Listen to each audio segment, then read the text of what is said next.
Vamos orar. Ó Deus bendito, cá estamos nós mais uma vez nesse dia preparado por Ti mesmo para o culto que lhe é devido.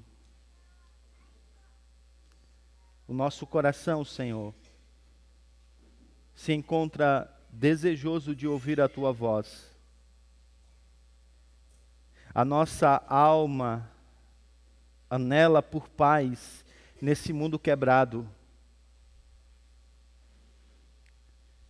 Nós poderíamos testemunhar, ó Deus, por horas da nossa dor, da nossa angústia, dos nossos sofrimentos. E se fizéssemos uma investigação mais profunda de cada um deles, Senhor, atentaríamos para o fato de que muitos deles têm a ver com as nossas más escolhas. Por isso, Senhor, é verdade que precisamos aprender a lidar com a nossa culpa, muitas vezes mal entendida por nós, usada de forma indevida pelo inimigo das nossas almas para ainda mais nos deprimir, nos desanimar.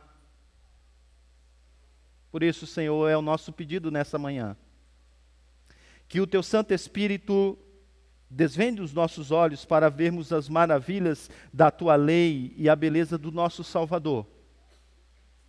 Que o Teu Santo Espírito agora, Senhor, conduza as minhas palavras, para que tudo que eu venha dizer traga a edificação para os meus irmãos, uma solução para os dilemas mais profundos de cada uma das suas almas. Fala o Teu povo, Senhor. É o que nós te pedimos, em nome de Jesus. Amém. Salmo de número 30. Abra, por favor, a sua Bíblia no Salmo de número 30. Temos estudado alguns salmos da Escritura e temos nos atentado para um gênero literário chamado de lamento. Hoje é um salmo de lamento pela culpa do pecado. É uma mistura de lamento com um salmo de penitência. Esse salmo tem uma profundidade teológica enorme. E lamento é não poder nos aprofundarmos em tantos pontos que aqui poderíamos nessa manhã, por causa do nosso tempo. Só para os irmãos terem uma ideia, o teólogo puritano John Owen pregou uma série de sermões nesse salmo, o que lhe rendeu um livro de 325 páginas. Então, não se preocupe se eu demorar um pouco, mas eu vou tentar não ser demorado. Salmo de número 130. Preste atenção na palavra do Senhor. Das profundezas clamo a Ti, Senhor. Ouve, Senhor, a minha voz. Estejam atentos os Teus ouvidos às minhas súplicas. Se Tu, soberano Senhor, registrasses os pecados, quem escaparia? Mas contigo está o perdão para que sejas temido. Espero no Senhor com todo o meu ser e na Sua palavra ponho a minha esperança. Espero pelo Senhor mais do que as sentinelas pela manhã. Sim, mais do que as sentinelas esperam pela manhã. Põe a sua esperança no Senhor, ó Israel. Pois no Senhor há amor leal e plena redenção. Ele próprio redimirá Israel de todas as suas culpas.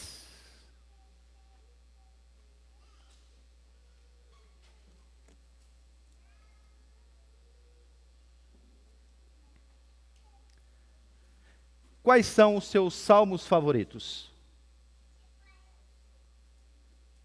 Pensa aí. Quais são os seus salmos favoritos? O Salmo 1, o Salmo 23, o Salmo 46, o Salmo 73, aquele belo Salmo de Asaf.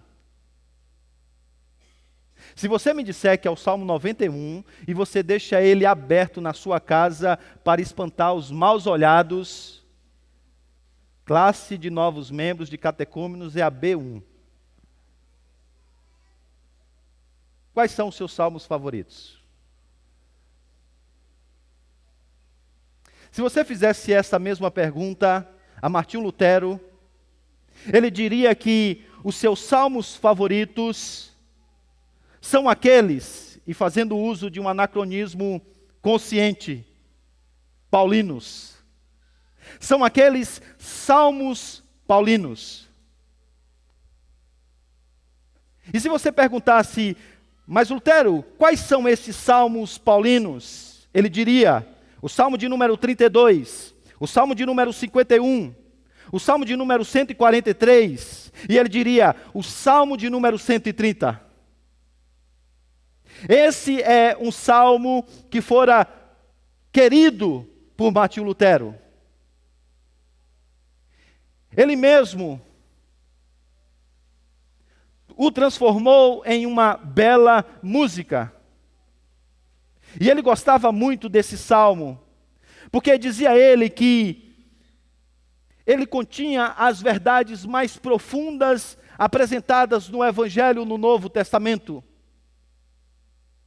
Lutero dizia que essa canção não apenas nos diz algo, na verdade ela nos mostra algo.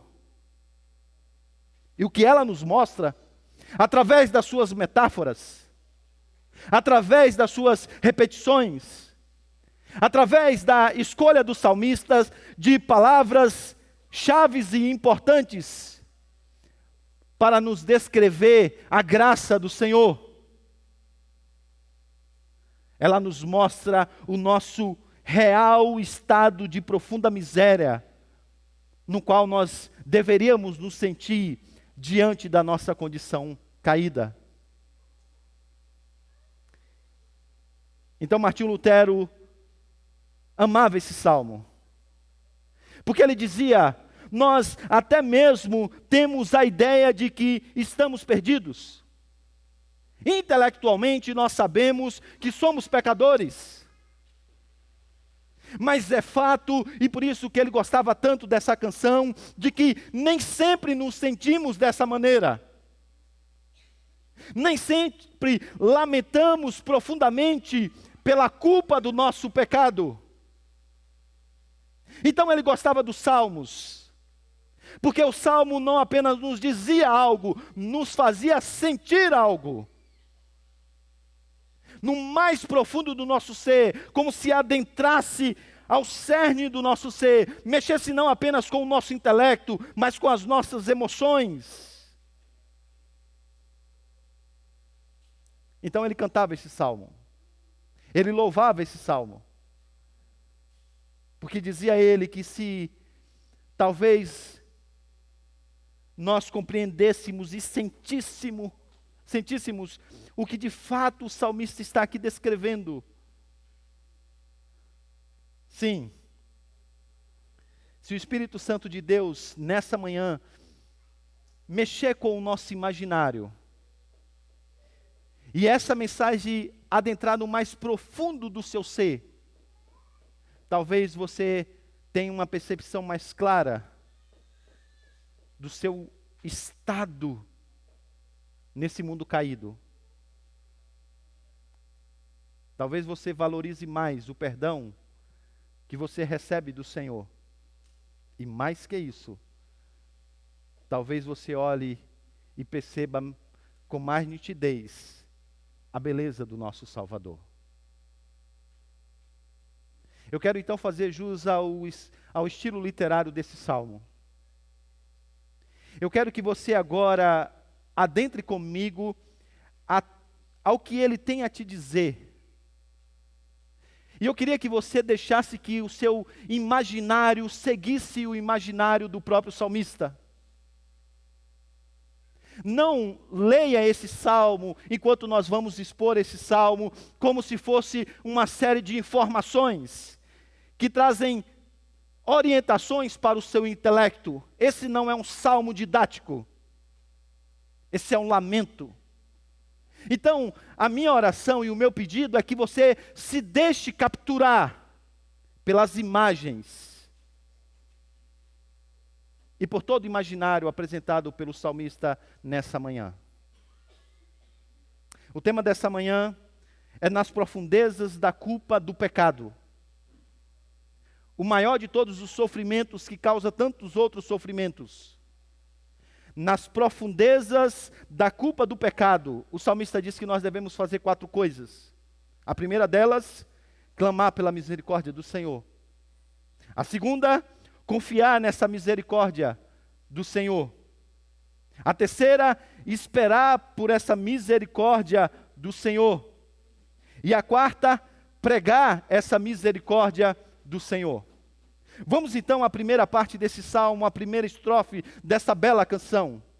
Leve os seus olhos até o versículo de número 1 e 2, onde o salmista começa com um grito desesperado que expressa a sua profunda necessidade de Deus. E ele diz assim: das profundezas clamo a ti, Senhor. Ouve, Senhor, a minha voz. Estejam atentos os teus ouvidos às minhas súplicas. Essa frase, então, meus irmãos, apresenta o quadro que captura a sua imaginação para o mundo que o salmista agora quer pintar diante dos seus olhos. É evidente que, se você notar, ele não está nesse exato momento nas profundezas do abismo.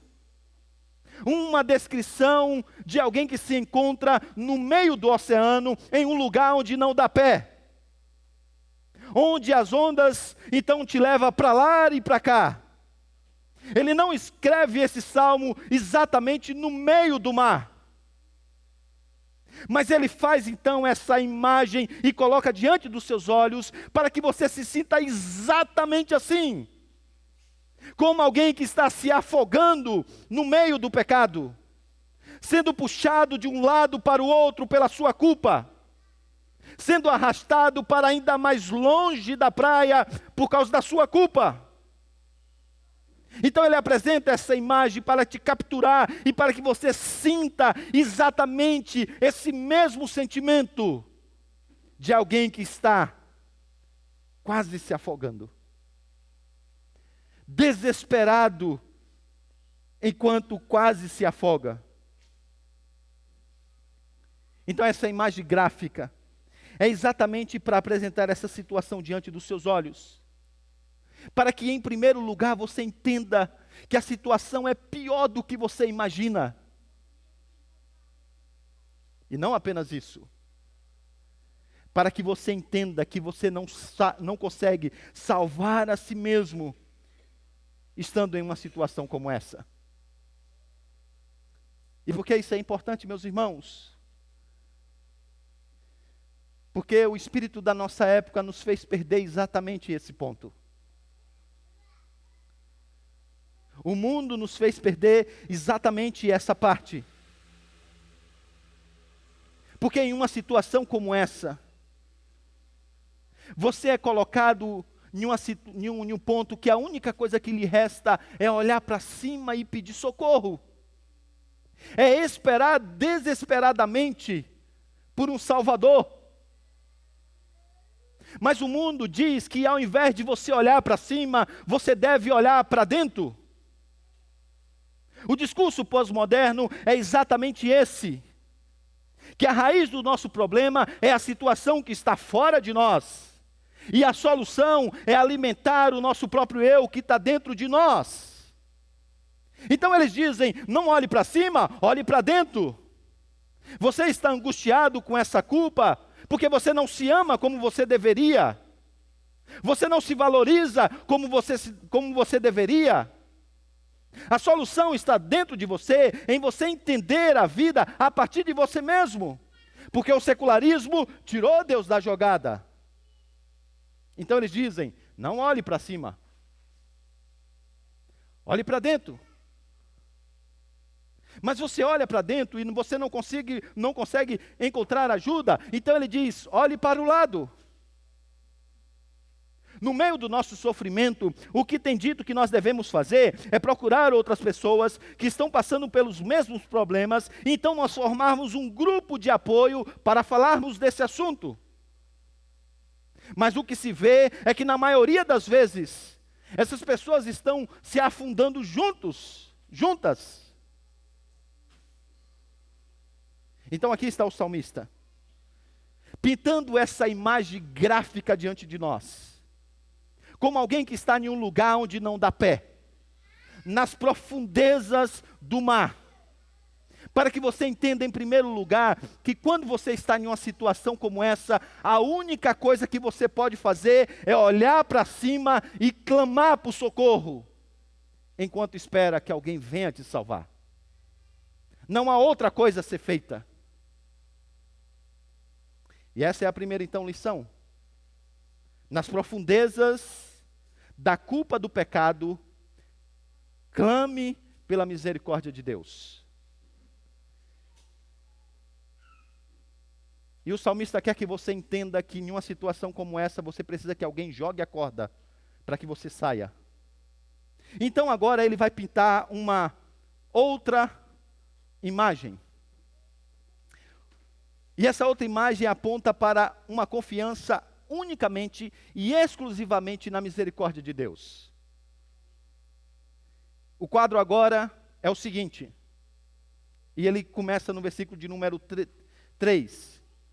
Se tu, soberano Senhor, registrasses os pecados, quem escaparia? Quem iria escapar? O verbo escapar aqui é um termo judicial, que fala da absolvição de um julgamento. Então agora, a imagem é de Deus, em seu trono real, no tribunal do Senhor, e em cima da sua mesa está uma pilha de papel, na qual encontra-se todos os registros do Senhor, então, marcando todas as quebras da lei, no coração, no pensamento e nas atitudes. Então imagine na mesa de Deus, do Senhor, aquele que é reto juiz e que é santo, então não pode conviver com o mal, uma pilha que daria algo mais ou menos dessa altura. Certo? Certo?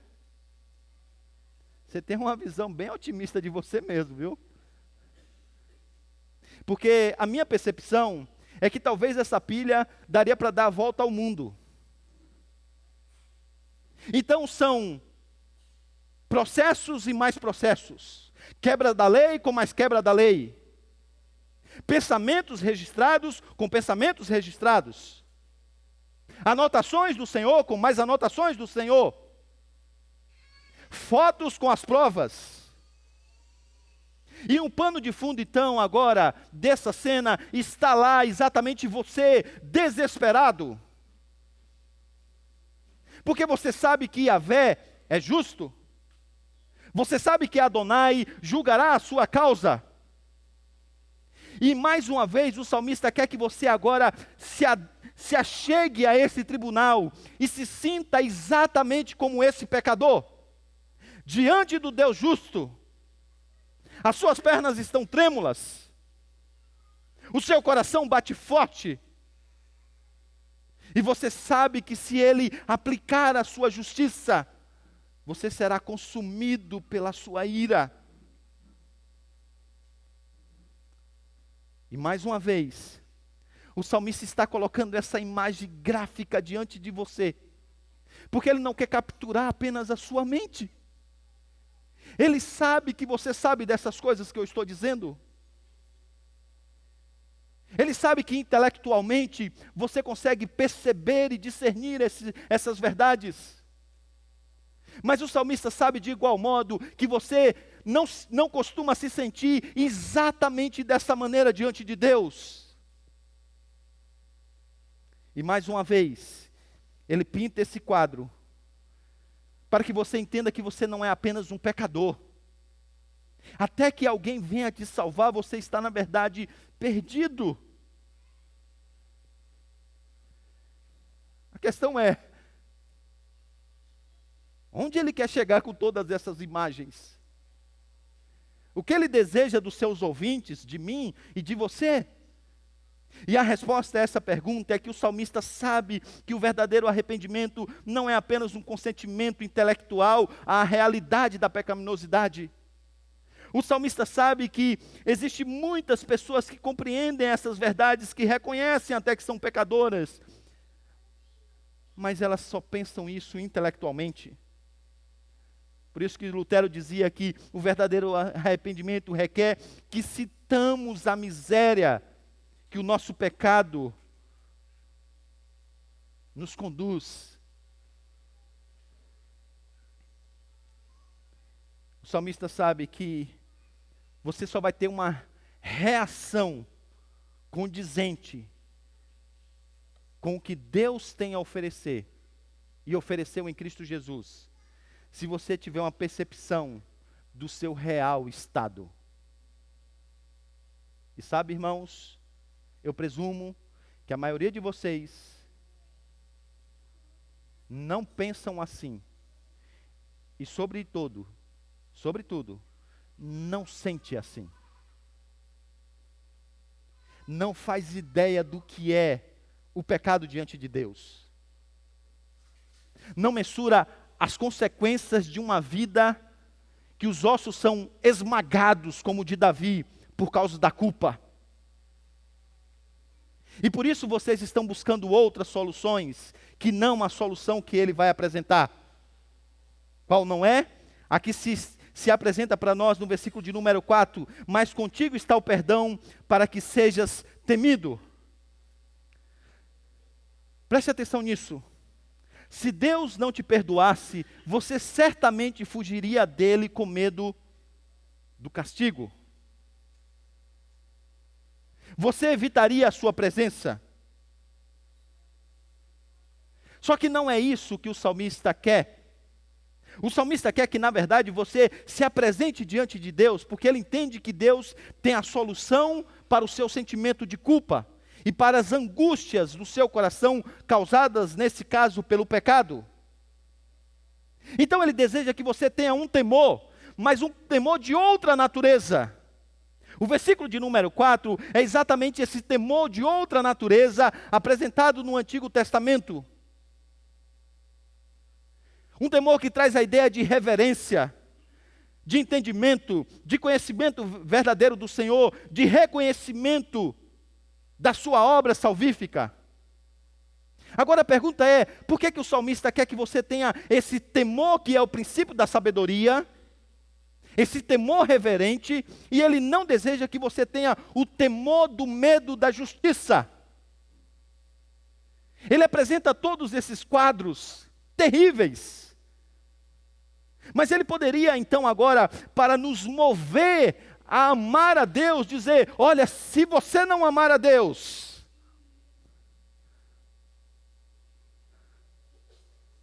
você verá o que Ele é capaz de fazer com você. Porque Ele não te captura com medo, e deseja te capturar com o temor. Sabe por quê? Porque o medo do perigo, por ser uma emoção, normalmente, irmãos, tem fortes efeitos no início, mas costuma desaparecer com o passar do tempo. Às vezes de maneira mais rápida do que nós podemos imaginar. Em um feriado recente, eu levei a Denise e a Laurinha para almoçar em um parque aqui em Americana. E lá tinha a tirolesa, aquela brincadeira que você desce em um cabo de aço. Enquanto estávamos almoçando, passou o instrutor. É a maneira deles falar, oh, como é legal, vem. E o cara passou ainda fazendo graça. A Laurinha olhou e falou, papai, eu quero ir. Eu falei, filha, você nunca foi nisso. Não, papai, eu quero ir. Percebi logo a coragem do pai. Ela subiu, era alto, bem alto. Quando o instrutor, então, a empurrou, nos primeiros metros, dava para perceber, enquanto eu olhava para ela, o medo estampado no seu rosto e demonstrado nas suas mãos que segurava o cabo de aço com toda a força. Mas bastaram apenas alguns segundos para que ela estivesse relaxada, sorrindo e aproveitando. Viajou então por aquele cabo de aço por vários metros. Quando ela veio ao meu encontro, ela disse, papai, eu quero ir de novo.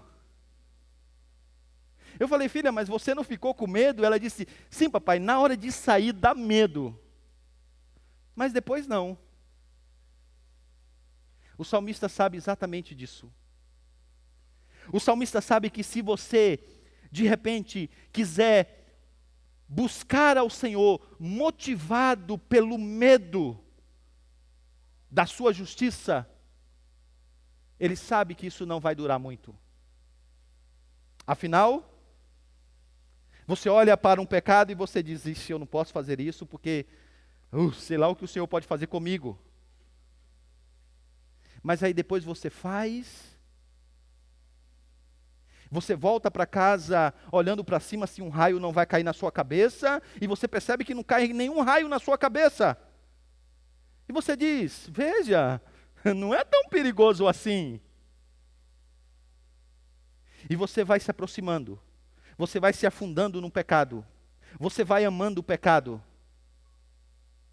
E você sim vai perdendo o medo de Deus. Quantos de vocês aqui nessa manhã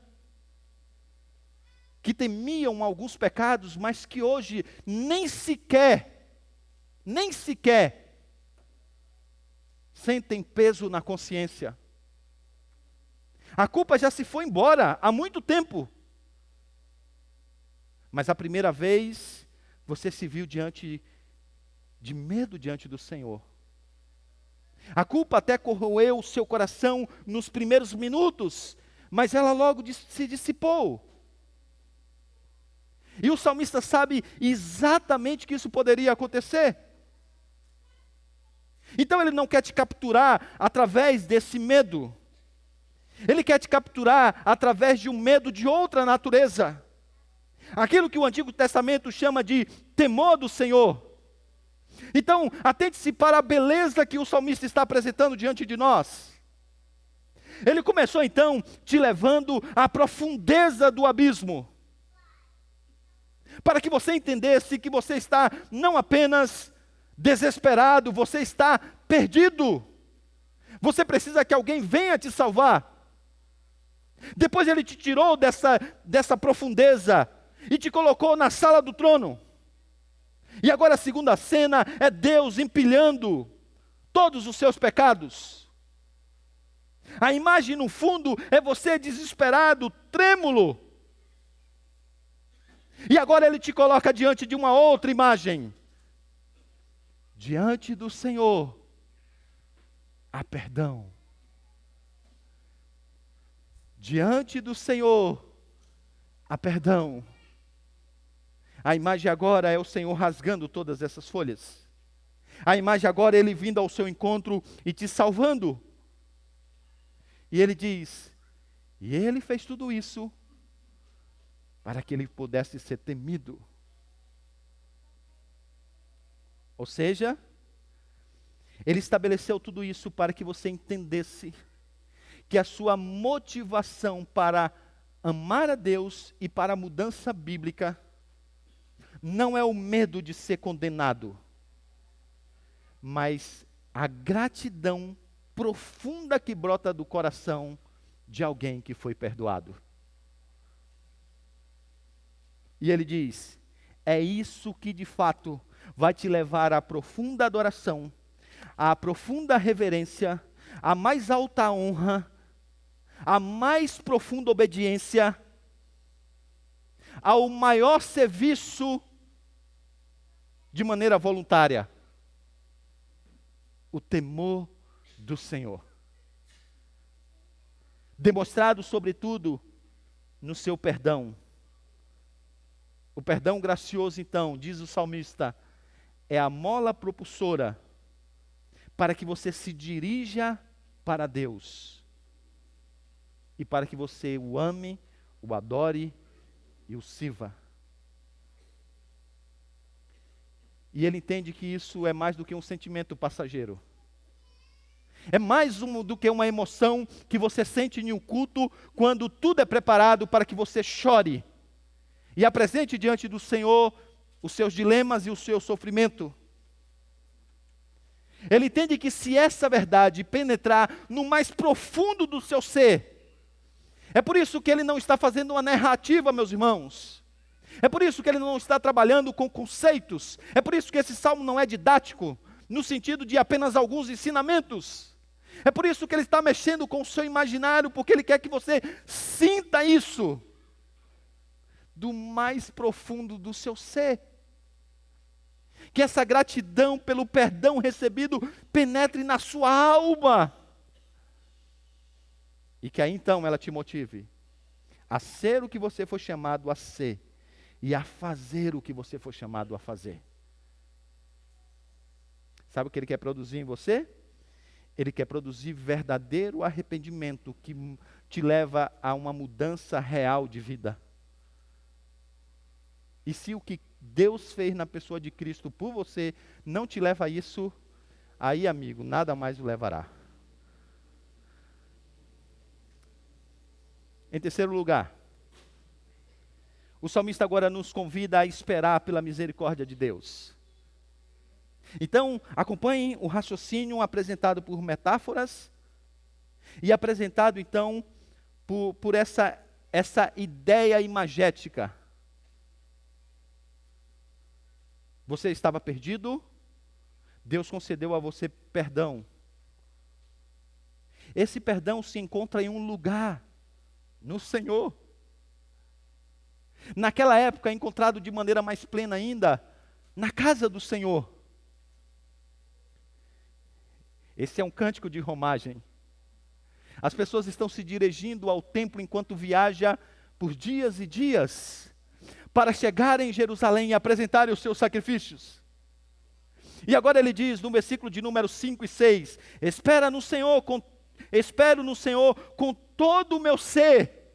Não é com o seu intelecto, com o seu entendimento, com o seu intelecto, com as suas emoções, com as suas volições, com todo o meu ser eu espero no Senhor. Na tua palavra eu ponho a minha esperança. Espero pelo Senhor mais do que os guardas esperam pela manhã. Sim, muito mais do que os guardas esperam pela manhã. Se no passado ele usou essa série de imagens, agora ele usa a repetição, esse outro recurso literário para chamar a sua atenção. Você deve ter notado quantas vezes a palavra espero ou esperança aparece no texto.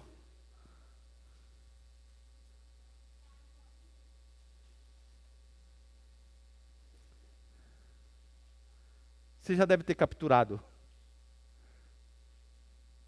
Se o pecado te leva à profundeza,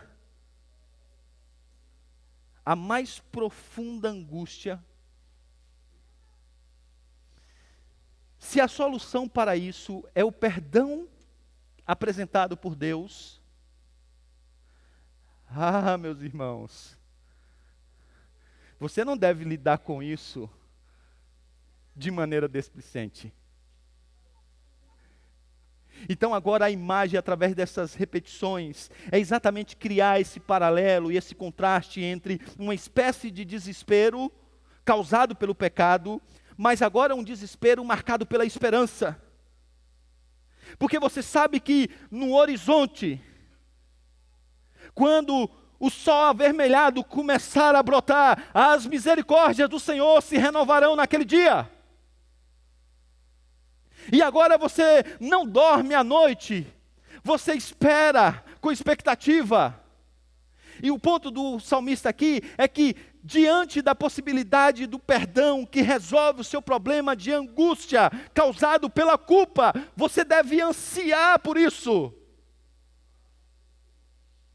As suas orações de confissão não devem se limitar simplesmente ao momento do culto dominical, não.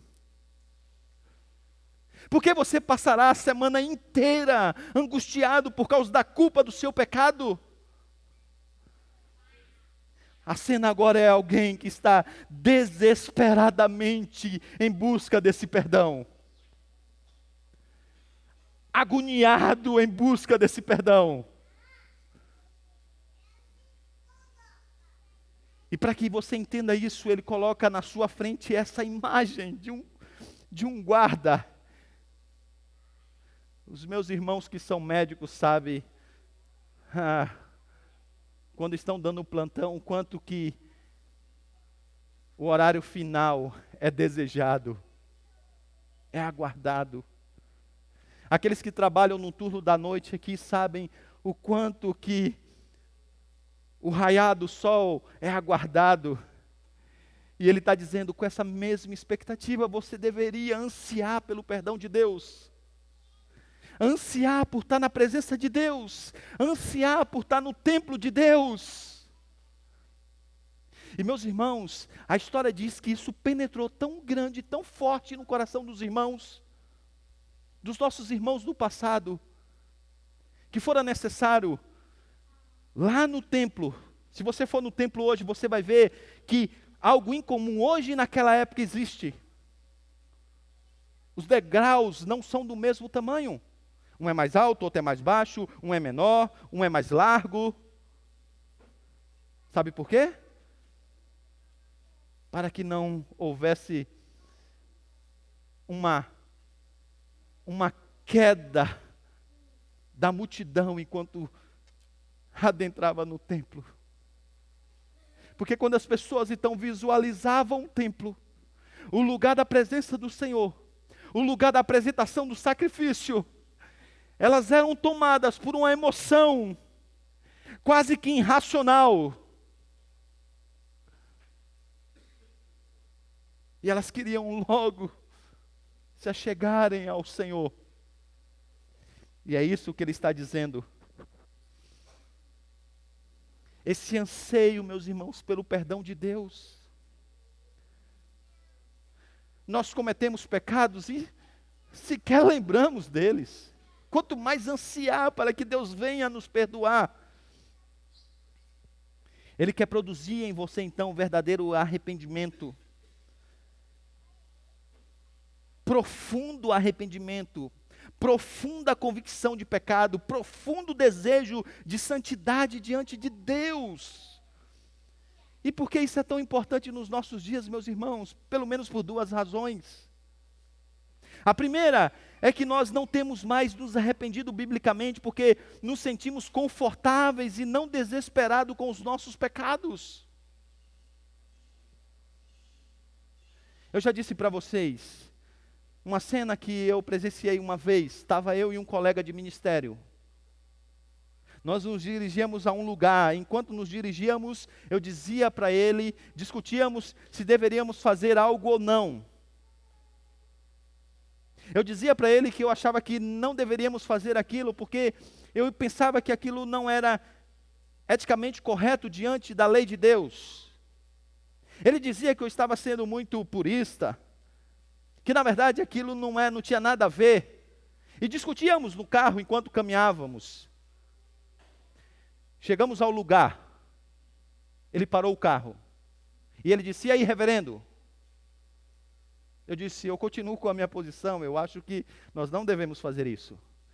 Não era nada de extraordinário, mas eu entendia que, biblicamente, não era o que deveria ser feito. A imagem na minha mente era como tivesse sido hoje. Ele estava dirigindo, eu no banco do carona. Ele bateu na minha perna esquerda e disse assim, vamos, reverendo, Cristo já morreu por esse pecado. Sabe, meus irmãos, às vezes o sentimento que eu vejo é exatamente esse em muito de nós. A gente se vê diante de uma coisa conscientemente errada, mas a gente diz, não, tudo bem, barateamos a graça. O salmista não quer que você pense assim. Por isso que ele pintou essa imagem dessa maneira, para que você entenda quão horroroso é o pecado e quão terrível são as suas consequências diante de você. Se você não é crente ainda, ele te coloca diante da condenação eterna. Se você já crê em Jesus, ele coloca-te diante dos juízos temporários de Deus. Mas, sobretudo, ele te afasta do verdadeiro temor do Senhor. Mas nós banalizamos o pecado hoje.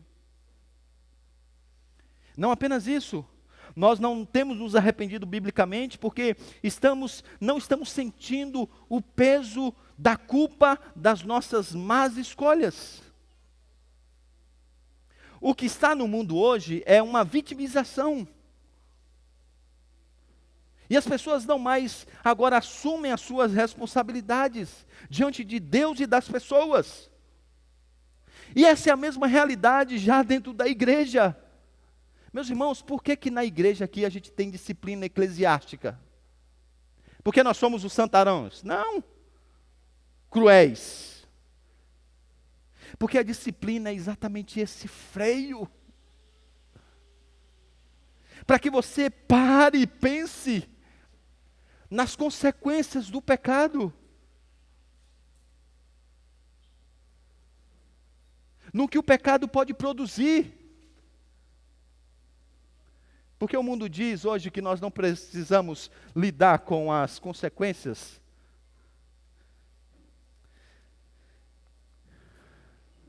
O salmista quer que você sinta o peso do pecado. Mas agora aqui, gente, vem uma situação um tanto paradoxal. Porque imagina a situação. Você está sofrendo e profundamente, porque a descrição é de um sofrimento profundo, com implicações na sua alma, na sua mente, no seu próprio ser.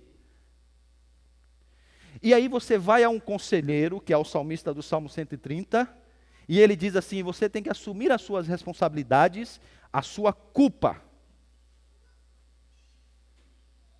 Tá pega, isso é para salvar ou para afundar de vez? Isso é um remédio ou isso é um veneno? Pois então, deixe-me dizer, que alguns anos atrás, um conhecido psiquiatra americano fez uma pesquisa, e na sua pesquisa ele notou pelo menos 3 coisas. Primeiro, ele percebeu que as pessoas estavam relativizando as regras, que as pessoas estavam tentando ocultar a culpa, e que as pessoas estavam também fazendo uso indevido dos medicamentos para se sentirem bem. Bem, como que elas faziam isso? Elas relativizavam as regras, esvaziando o conceito de pecado. Então, aquilo que é claramente pecado, era dado um outro nome. Então, se chama de ira de desequilíbrio emocional. O novo nome, o sobrenome para a gula é distúrbio alimentar. A impureza sexual desacerbada passou a ser chamada de compulsão sexual. Aí ele percebeu que, com o esvaziamento do conceito de pecado, mudou-se o eixo da culpa. Porque a culpa agora não está na pessoa, dentro dela, a culpa está fora dela. É algum trauma da infância, foi a maneira como ela foi criada, foi a própria pressão social que a levou a fazer o que ela fez. E que por isso ela nem deve se sentir culpada. Mas ele percebeu que ainda assim se sente. Então começou-se a usar uma série de medicamentos que hoje por alguns são chamadas até mesmo de drogas de design. Isto é, são medicamentos que são clínicos para tratar doenças como, por exemplo, a depressão, mas que hoje já são usados para que a pessoa se sinta bem. Os profissionais dessa área sabem da pressão que eles têm que lidar de alguém que chega e quer alguma coisa para que se sinta bem. Não, mas vamos conversar para saber onde é que está o problema. Não, não, doutor. Eu quero sair daqui hoje com alguma coisa aí, me ajude que eu estou angustiado. Eu tenho um sentimento de culpa muito grande, eu tenho uma dor muito grande na minha alma, eu quero alguma coisa. Mas sabe o que ele percebeu? Que com tudo isso, as pessoas ainda não estão bem. As pessoas ainda não se sentem bem. Aí esse psiquiatra, que não é crente, percebeu que a saúde emocional é uma contingência, se não sinônimo de uma saúde moral. E aí ele percebeu que reconhecer os seus problemas de caráter, assumir as suas responsabilidades, as suas falhas morais, é o primeiro passo para resolver muitos dos problemas existenciais e relacionais. Dito de outro modo, assumir a culpa é o primeiro passo para a mudança profunda. E aqui está o paradoxo. Porque isso parece, em um primeiro momento, um peso e algo muito deprimente. Mas à luz do salmista, sobretudo para aqueles que são filhos da aliança, na verdade, esse é o beco para sair. Sabe por quê? Porque se é verdade, meus irmãos, e eu creio no que o salmista está dizendo, para mim é verdade, que Deus é rico em misericórdia, rico em amor, e que Ele está pronto a perdoar. Então, você deveria correr para o braço dele e dizer: sim, Senhor, Senhor, sim, sim, eu reconheço. É isso mesmo, estou ocupado, o Senhor pode arrancar, né? Então, vai, faz a obra, Senhor. Deixe-me dizer às crianças, preste atenção, crianças, Deus está exatamente ansioso por fazer isso. Bem, quando vocês fazem algo de errado, o que impede vocês de assumir a culpa? Por que vocês normalmente tentam ocultar a culpa? Normalmente é porque vocês têm medo da punição. Você está brincando dentro de casa com a bola, chuta a bola na direção errada, quebra alguma coisa. Tudo bem desde que o papai e a mamãe não saibam quem foi. Não é verdade? Então o que você faz? Você oculta essa culpa. E sabe, adultos, é exatamente assim que a gente pensa. Na nossa mente, muitas vezes, por causa do nosso legalismo e da nossa relação com a lei e o pouco entendimento do Evangelho, a gente postula um Deus que é alguém que está andando de um lado para o outro com a faca no dente, com uma pilha de documentos, com todas as informações sobre a nossa vida, esperando um momento para Ele nos pegar em uma esquina.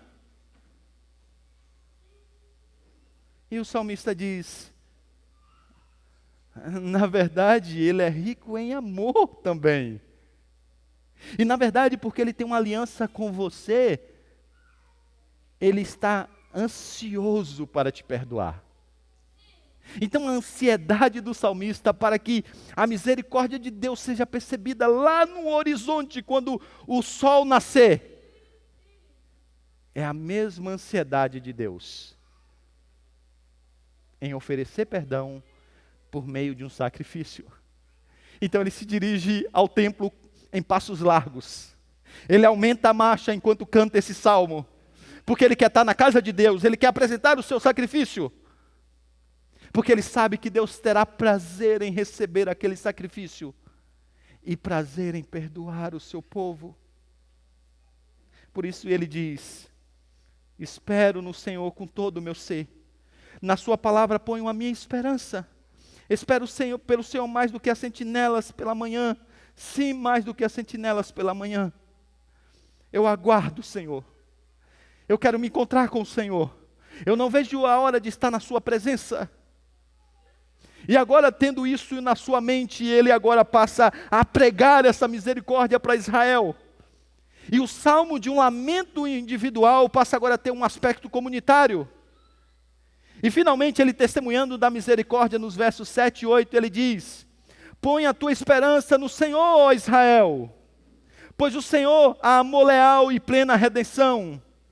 E ele diz: ele próprio redimirá Israel de todas as suas culpas. Agora eu não sei se você notou, que durante todo o salmo, o salmista faz não apenas uso de metáforas, não apenas repetição de palavras, mas escolhas precisas de palavras. Olhe na sua Bíblia. Versículo de número 1, ele usa a palavra Senhor, e se você olhar com atenção, você vai ver que está tudo maiúsculo em caixa alta. Versículo de número 1 ainda, ele vai falar Senhor de novo, mas agora apenas o S é maiúsculo e não está em caixa alta. Versículo de número 3, Senhor, maiúsculo em caixa alta. Versículo de número 6, Senhor, somente o S maiúsculo. E o versículo de número 7 e 8, duas palavras Senhor novamente, agora todas em maiúsculo e caixa alta. Os tradutores fizeram esse trabalho para que você entendesse que são termos diferentes.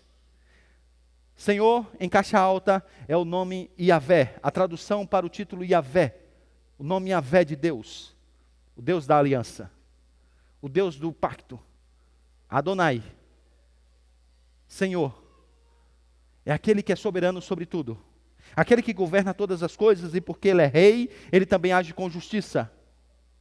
Mas esse é um nome um tanto quanto de um Deus distante.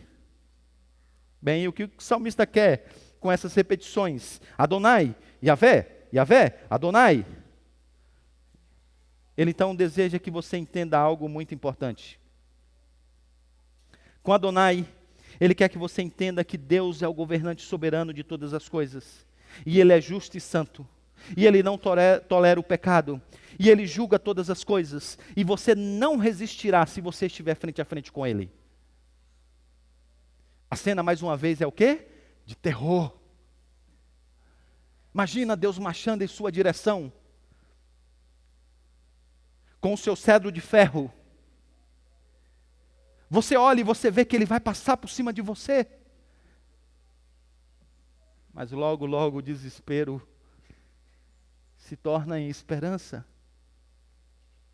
Porque você lembra que Ele é o Deus do pacto, o Deus da aliança. Você lembra disso? Que porque Ele te ama com amor leal, Ele não passará por cima de você. E agora o seu desespero se torna em esperança. E o salmista sabe que Deus mesmo providenciaria uma solução. Ele diz: sim, o próprio Deus trará redenção a Israel de todas as suas culpas. Todas as suas culpas. Sabe, meus irmãos, quando você ruma em direção ao Novo Testamento, você vai ver que essa espera terminou na pessoa de Cristo Jesus, morrendo e ressuscitando pelos nossos pecados. Você vai perceber que Zacarias disse: bendito seja o Senhor Deus de Israel, porque visitou e redimiu o seu povo. E sabemos que é por meio de Jesus Cristo. Você vai perceber que Cristo foi às profundezas do pecado para te arrancar de lá e te libertar para o reino da sua maravilhosa luz.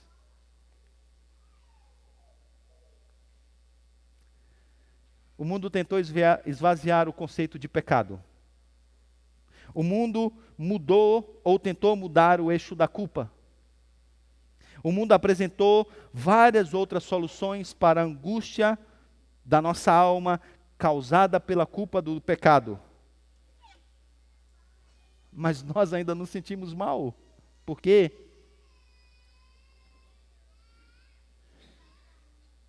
Porque essa não é a solução. E a boa nova é que o próprio Deus então agora providenciou uma redenção para todas as nossas culpas.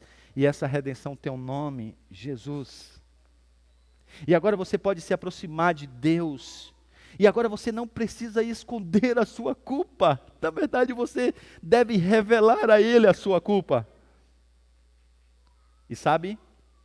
Se você confessar o seu pecado, Ele é fiel e justo para perdoar o seu pecado e te purificar de toda a injustiça. Vamos ficar de pé? Vamos cantar isso agora?